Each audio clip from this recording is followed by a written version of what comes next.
Hello, good morning and welcome to a new blog. সকালটা শুরু করছি চিয়া সিড দিয়ে। তবে আজকে সকালবেলা পড়তে বসার আগে মায়ের একটা হুকুম পালন করতে হবে।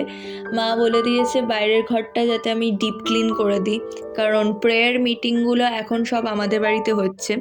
সেই জন্য ডিপ ক্লিন করতে হবে, ভ্যাকিউম ক্লিন করতে হবে, আর ওই সেন্টার টেবিলটা সরিয়ে দিয়েছি।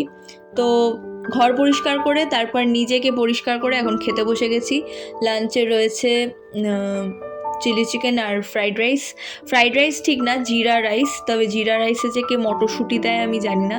যাই হোক, আমি খেতে বসার অনেকক্ষণ আগে রান্নাটা হওয়ার পরেই একখানা চিলি চিকেন ট্রাই করে দেখে নিয়েছিলাম, আর দুর্দান্ত হয়েছিল চিলি চিকেনটা। তো ভালো লাঞ্চ খাইয়ে দিয়েছে, মানে ঘুষ আমি যেহেতু করে দিয়েছি তাই জন্য আমাকে ঘুষ দিয়েছে।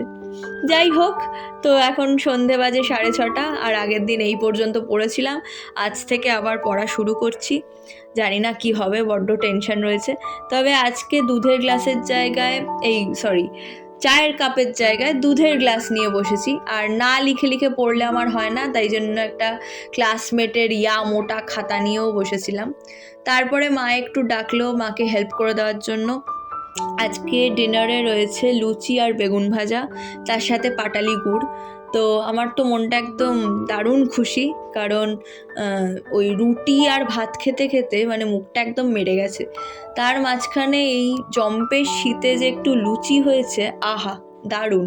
আর কার কার লুচি বেগুন ভাজা খেতে ভালো লাগে আমাকে জানিও। তোমাদের ডিনারের আজকে কি মেনু সেটাও জানিও। তার সাথে তোমরা খুব ভালো থেকো, সুস্থ থেকো, সাবধানে থেকো। দেখা হবে আর একটা নতুন ব্লগে। টিল দেন টাটা, সবাই খুব ভালো থেকো।